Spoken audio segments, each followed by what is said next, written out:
여러분 반갑습니다. 주식의 맥모니입니다. 이번 시간에는 GS건설에 대해서 한번 알아보도록 하겠습니다.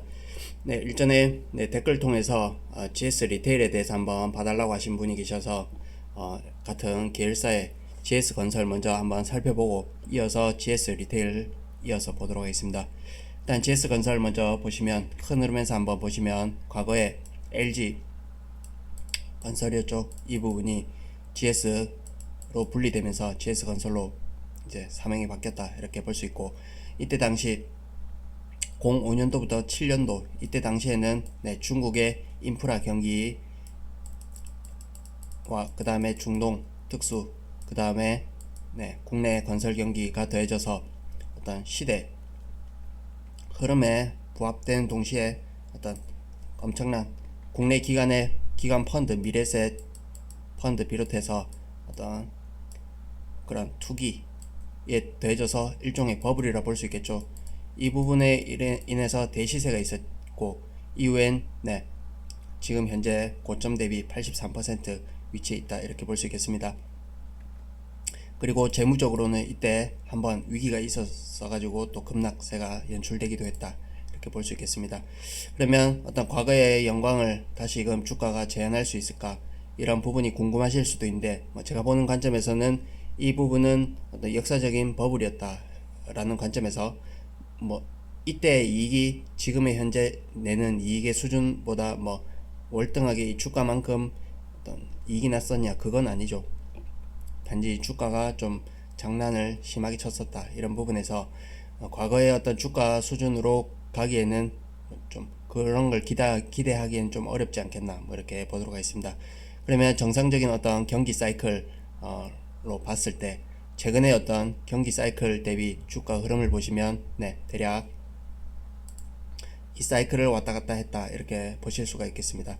보시면 상단이 5만원대 비롯해서 최근에는 5만원 살짝 못 미친 가격까지 갔다가 다시 꺾여 내려오고 있죠.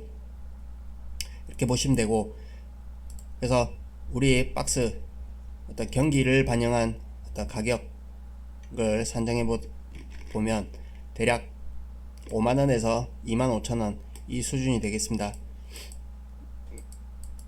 제가 제시해드리는 어떤 가격 밴드 플레이는 25,000원에서 45,000원 이 가격대에서 어떤 하단으로 내려올수록 물량을 늘리고 수량을 늘리고 그 다음에 올라올 경우에는 적절하게 비중을 드러내는 그런 전략이 좀 유효하지 않을까, 이렇게 보도록 하겠습니다.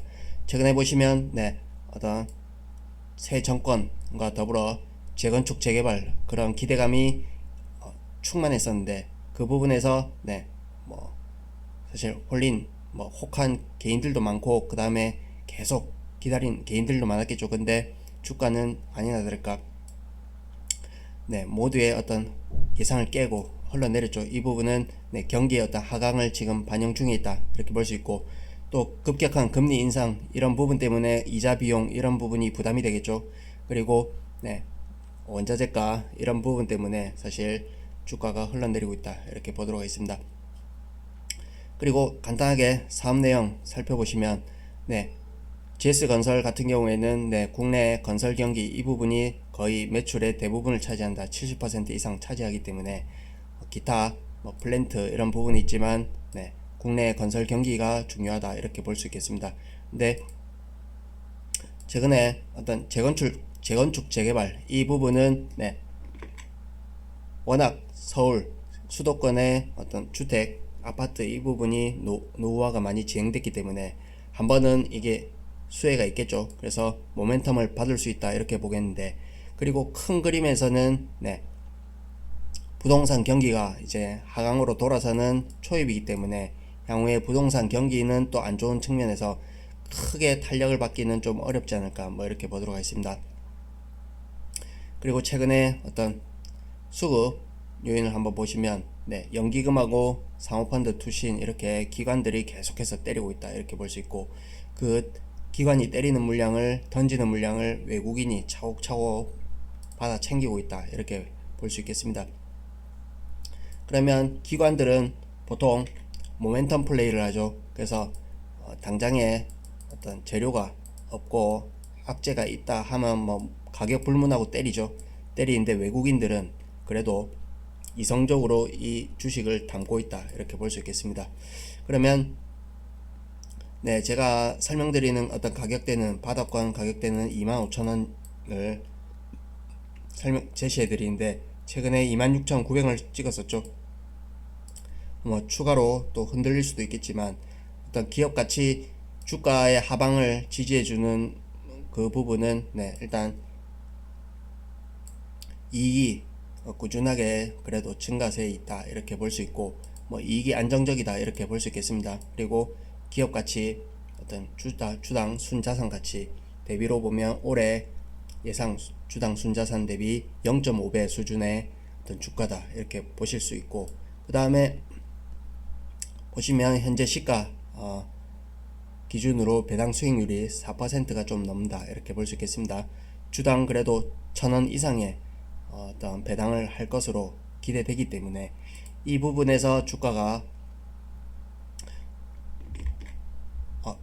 떨어질수록 어떤 배당 수익률이 높아지겠죠. 그 부분에서 하방을 지지해 줄 것이다 이렇게 기대해 보고, 그리고 향후에 어떤 재건축 재개발 그 다음에 어떤 원자재가 이런 부분이 좀 완화되면 재건축 재개발 어떤 이슈와 함께 또 기관들이 또 사주겠죠. 그러면 올라올 텐데 그 부분에서 45,000원 이상 가면 이 부분에서는 그래도 물량을 좀 덜어내고 이렇게 밴드 플레이를 하는 게 어떨까 이렇게 간단하게 설명드리겠습니다. 네, 참고하시면 좋겠고, 이어서 GS 리테일 한번 보도록 하겠습니다. 네, 회사 내용 간단하게 살펴보시면 네, GS 리테일이라는 회사는 일단 매출 구성을 보면 편의점 매출이 큰 부분을 차지한다 이렇게 볼 수 있겠습니다. 그 다음에 GS 슈퍼마켓 있고 그 다음에 홈쇼핑 갖고 있습니다. 근데 매출 구성으로 보면 편의점 매출이 절대적이다 이렇게 볼 수 있고, 그러면 어떤 전체적인 매출 추이를 보신다면 뭐 이게 어떤 성장세가 내려가는 쪽은 아니다 이렇게 볼 수 있겠습니다. 조금씩이나마 어떤 매출 성장과 더불어 이익은 안정적으로 나올 가능성이 높다 이렇게 보겠습니다. 근데 문제는 주가겠죠. 주가인데 일단 기업가치 현재 시총을 보시면 2조 6천억인데 기업 이익 대비 뭐 그렇게 싼 영역은 아니다. 그냥 적정한 현재 주가가 어떤 이익 대비 어떤 적정 수준에 있다 뭐 이렇게 볼 수 있겠습니다. 다만 이렇게 역사적으로 보시면 가격 라인 자체가 그래도 저점권에 위치해 있다. 이 부분에서 향후에 좀 기다리시면 어떤 반등 파동이 나올 걸로 보는데, 그러나 우리가 이 어떤 회사 사업 내용이나 어떤 그런 모멘텀 이런 부분에서 어떤 대부분의 매출이 국내용입니다. 국내 매출이 거의 대부분인데 또 국내 어떤 소매 매출 이 사이즈는 거의 정해져 있죠. 하기 때문에 어떤 성장성 이런 걸 기대하기는 어렵고, 그렇다 보니 어떤 할증 프리미엄 요소가 부여되기는 어렵다. 이래서 이게 올라오더라도 어떤 제한적으로 반등 수준에 그칠 가능성이 높다 이렇게 보도록 하겠습니다. 그래서 대략 한 32,000원 32,000원 수준이 오면 뭐 저는 미련 없이 갈아타는 게 어떨까 뭐 이런 말씀을 드리고, 일단 현재 어떤 가격상으로는 네, 바닥은 나온 걸로 봅니다. 그래서 어떤 그렇게 딱히 팔 세력도 없다 이렇게 보여지고 꾸역꾸역 점진적으로 올라오겠지만 어떤 배당 매력에서 3% 4% 난 이 부분에 배당만 받으면 만족한다 이런 분이라면 뭐 갖고 계실지 모르겠지만 그 부분조차도 어떤 통신주 KT나 SKT가 어떤 배당주로서 매력이 더 안정적이지 않나 이렇게 보여집니다. 그래서 이 동주식은 크게 매력적으로 보이진 않는다. 그래서 향후에 반등시 대략 32,000원 부분에서는 갈아타는 게 어떨까 뭐 이렇게 설명드리도록 하겠습니다. 네, 참고하시면 좋을 것 같고요.